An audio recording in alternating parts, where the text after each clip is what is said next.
welcome to my final review of 2020. I know it's not 2020 anymore, but this is the last movie of 2020 that I'm going to be reviewing before my ranking, which of the best, which is coming tomorrow, and then the worst, which is coming the day after. So, let's dive in to Wonder Woman 1984.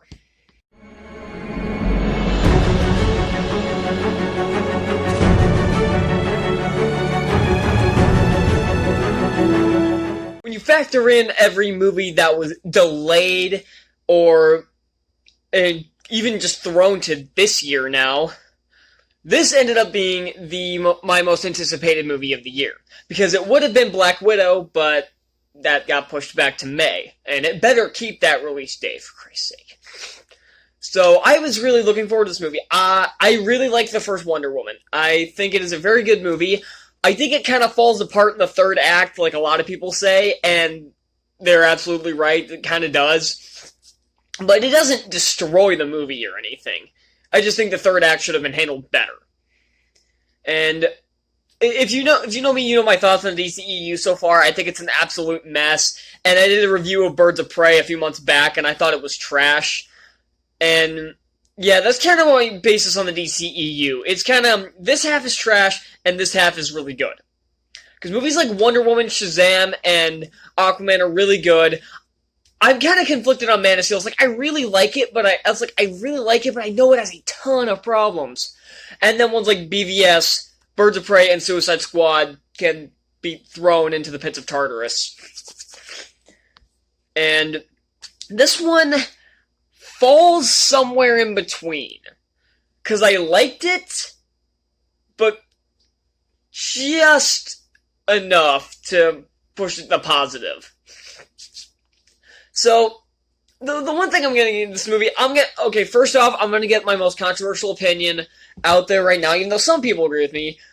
I don't think Gal Gadot is a very good actress. She definitely looks the part. She definitely looks like Wonder Woman, but her acting has just never been very impressive.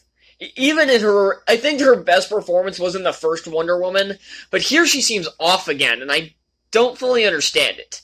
It's not like her acting's awful or anything. Like, I've definitely seen worse. I've seen worse in the DCEU. Like, you remember the kid who played Teenage Aquaman? Yeah, it's not that bad, but it never seems genuine. Even though I know she's really trying. And I have nothing against Gal Gadot personally, but she needs some acting lessons for the next DC movie. I'm really serious. And one of the things that I was really worried about this movie was how they dealt with Steve Trevor. Because as you all may know, he died in the first Wonder Woman, and then all of a sudden he's back. And the way they bring him back, I think at the same time is both contrived and kind of clever. Because I was worried that they were actually going to resurrect him and then kill him off again at the end. Because that would have been extremely stupid. Because, like, oh, you bring him back just to kill him off again at the end, and what the hell was the point? But this one, they get around that. But it also feels kind of lazy at the same time. The main point of this movie, like, the goal of this movie revolves around this stone. This ancient stone that can grant you one wish. It's not a genie, can't go 3, one wish. And, of course, Diana's is to see Steve Trevor again, or to be with Steve Trevor again. I don't interpret it whichever way you want. I got hair in my mouth. But, because we never actually see her make this wish, unless she says it in her head. And, of course, we get her new friend, Barbara Minerva, who, of course, becomes a cheetah. The cheetah, not a cheetah. Though she technically does become a cheetah at the end, but not the point. And I'll get into the look of Cheetah later. And then Maxwell Lord, played by Pedro Pascal, who uses uses his wish for the stone to become the stone. He doesn't turn into the stone, he basically gets the power of the stone. He can grant people wishes, but in return, he gets to take something that he wants. Like, the thing with the stone is they call it the monkey's paw. It's like, you get something from it, but it also takes something away. Like for Diana, she gets Steve, but it takes away her powers. And with Barbara, she gets these powers like Diana, but it also kind of strips away her humanity and her just her personality. It strips away her personality and her just her humanity, her sanity, I guess, too, in a certain sense. And what Maxwell Lord does with this is he gives people whatever they want, but in exchange, like, takes their oil and whatever else he wants, and by the end he has to heal himself up by using all these wishes because, it's draining him, of course. And honestly, Maxwell Lord was the most interesting character in the movie. I didn't really care about Barbara Minerva, and it seemed like the movie really didn't either, because it seemed like she kind of disappeared for a good 40 minutes. And because you could tell that they were like, okay, we know Lord is a way more interesting villain here. And I don't think I really read any comics with Maxwell Lord. I did read maybe 1 or 2 with Cheetah in it, a few Wonder Woman comics with her in it. Because that's essentially her, like, only foe. She doesn't have this big rogues gallery like Batman or Spider-Man or Superman. She has a very limited rogues gallery of villains. And so, yeah, I don't think I read any with Maxwell Lord, unless he was, like, a side character or something. So I didn't know what to expect from him, and he plays this kind of, like, politician-ish, but he's not actually a politician. He's a TV star. Or not a TV star, he's more of a TV personality, as I should say. And he runs, is it Gold Black Corporation or Gold Black Corporation, or Black Gold Corporation? It's either Gold, doesn't matter, not the point. Though he runs this corporation where he's trying to basically dig for oil. What else would you find in the 80s? And he ends up using the stone to get what he wants. So yeah, that seems to break down all the characters in it. Steve Trevor is once again my favorite character in it. I know I said Lord was the most interesting. My favorite character is still Steve Trevor. He was my favorite in the first Wonder Woman, and I'm glad they brought him back because I really liked Chris Pine as Trevor, and he's still really funny in this.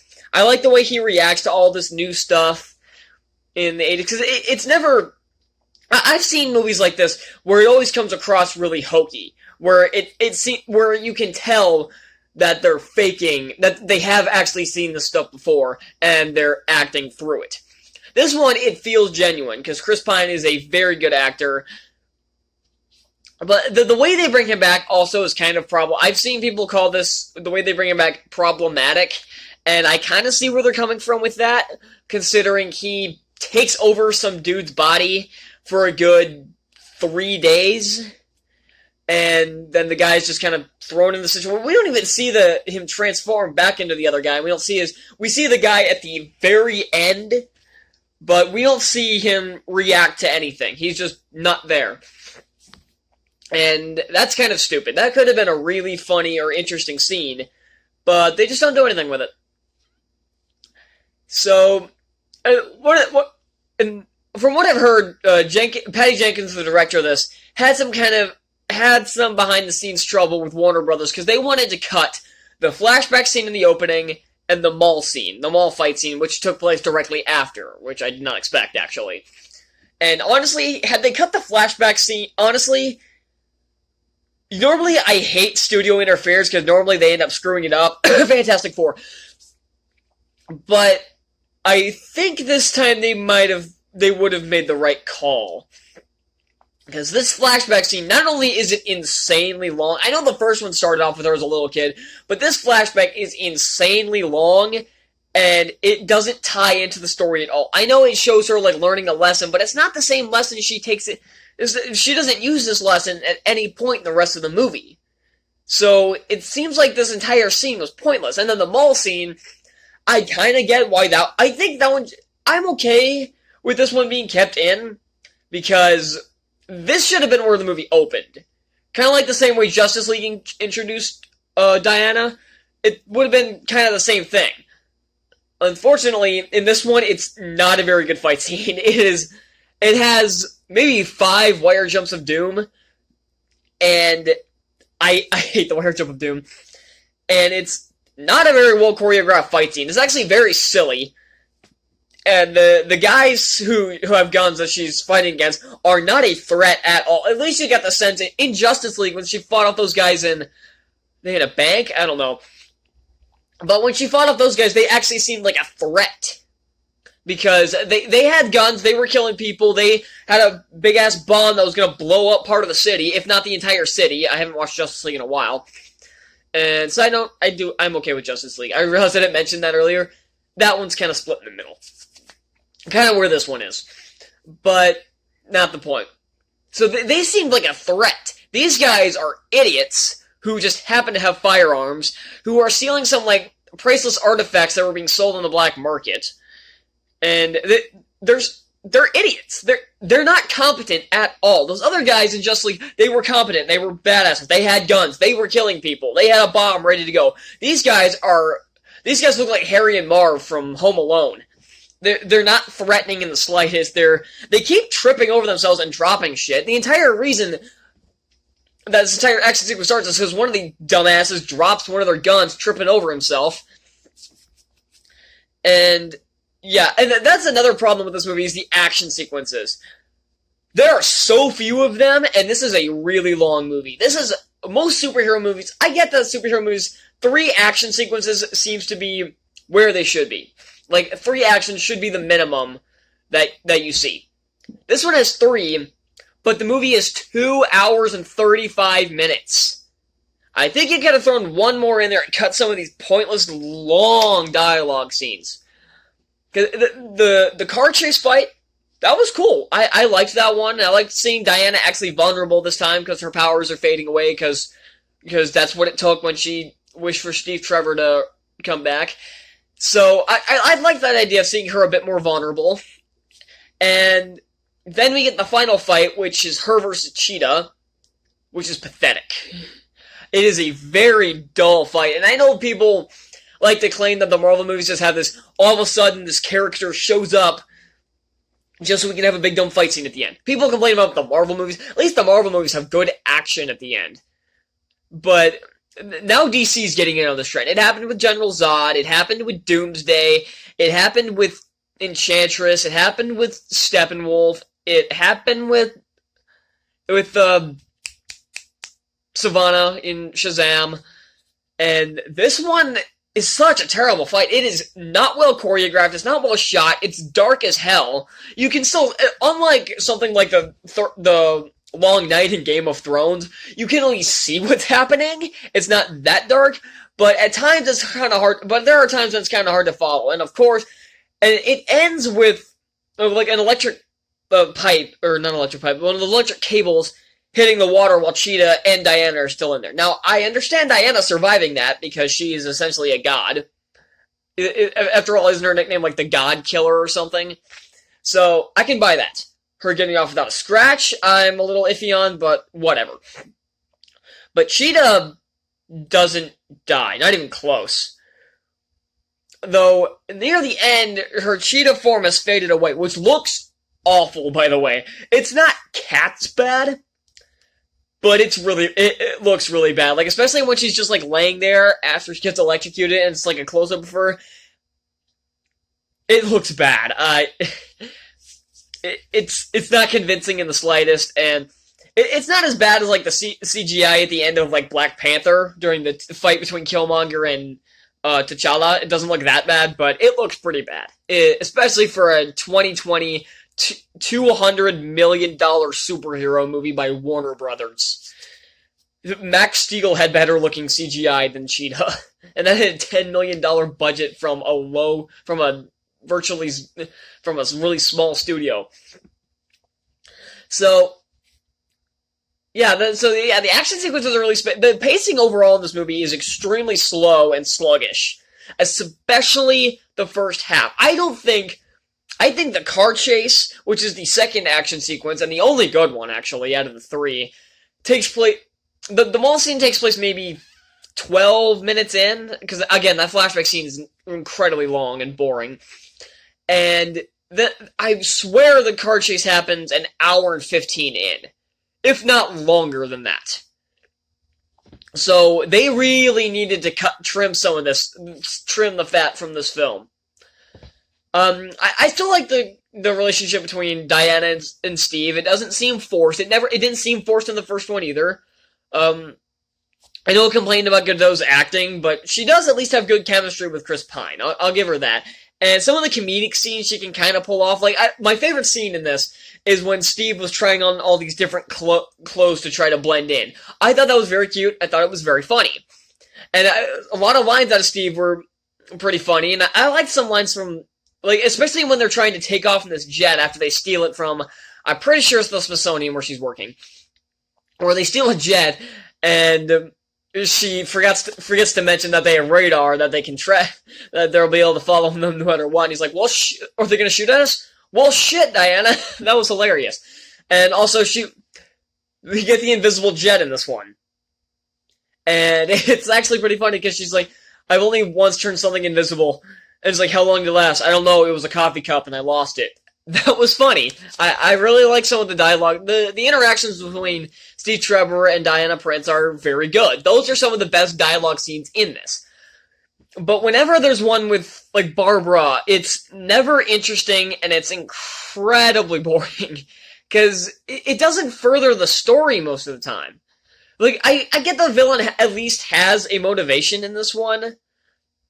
But unlike something like Lex Luthor, where it's never fleshed out. Here it's fleshed out, but it's petty. It's one of those things where I've always, like, I've never had power, and now I have power. I'm not giving it up.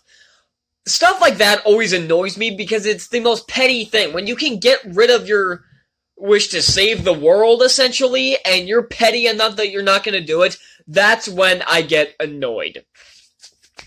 And probably my favorite thing in this movie is the connection between Maxwell Lord and his son, Alistair.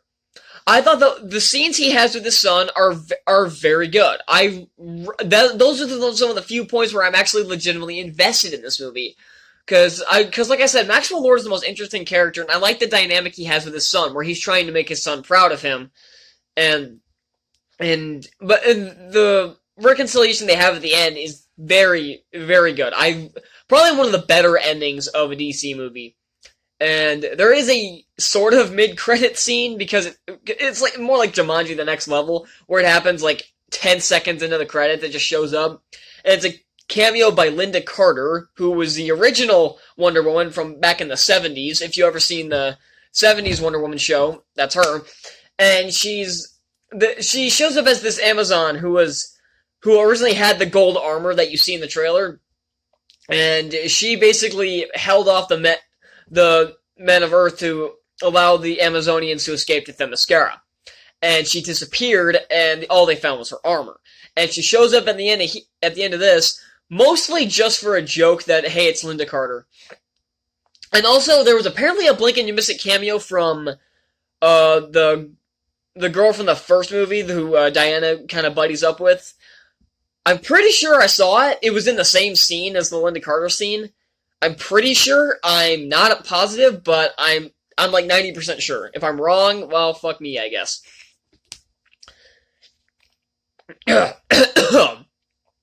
So, is this a step in the right direction for DC? Maybe. One thing I forgot to mention: the music by Hans Zimmer is Hans Zimmer I'm convinced can do no wrong. He's one of my favorite composers. He's done a lot of superhero movies too. He does a lot of the DC movies. He did the Dark Knight trilogy. He did Man of Steel, Batman v Superman. No, he didn't do the first one. This one, I said Dark Phoenix, didn't I? Yeah, Dark Phoenix, Amazing Spider-Man 2. He does a lot of very, very good films. And he's one of my favorite composers. Probably up there with, like, John Williams. He's up there. And the music for this is very good. I like that they didn't overuse the Wonder Woman theme in this. I was worried that they were going to overuse the Wonder Woman theme that he made for Batman v Superman. I think it only shows up once during the car chase scene, if I'm correct. And it was used very well. And also, something I noticed about this movie, and I don't know if this is the movie or the theater I was in, or the fact that I'm not used to movie theaters anymore, because I haven't been to one since December 31st, 2019. but it was loud. Did anybody else think that? Yeah, I went and checked. Apparently, I guess that's just me. Or maybe it was just my theater, because it was loud as fuck. I don't know why. It must have just been the theater, because it felt loud during the previews too. But while I was watching the movie, I had a headache walking out, and for a different reason than when I walked out of Green Lantern. Green Lantern is due to all the bright lights in dark places, so it made my eyes hurt. This one, it was the loud sound. I don't know if I think it was just the theater, but that was odd. So, if you like DC, like a lot of people do, you may like this one. I know it's getting real mixed reviews here. It's got a lower score than it's between Man of Steel and Aquaman on the tomato meter. It's almost a rotten range. It started off at like an 89%, I think, and last time I checked was this morning, or it was last night or something. It's at a 61 now. It might be even lower now, but that's a quite significant drop in under a week. So, I would still say give it a watch. Just be prepared. It is really long, and there are a lot of boring scenes in this. So, I still say this movie's fun enough. It's fine, but there are a lot of flaws that bring this down. So, I'm going to give Wonder Woman 1984 a C. Thank you all so much for watching. Be sure to be on the lookout for my top 10 and best and top 10 worst of 2020 coming in the next couple of days. And will this one make the best list? Will this somehow make the worst list even though it only got a C? We'll find out. So, I'll see you all then. Bye.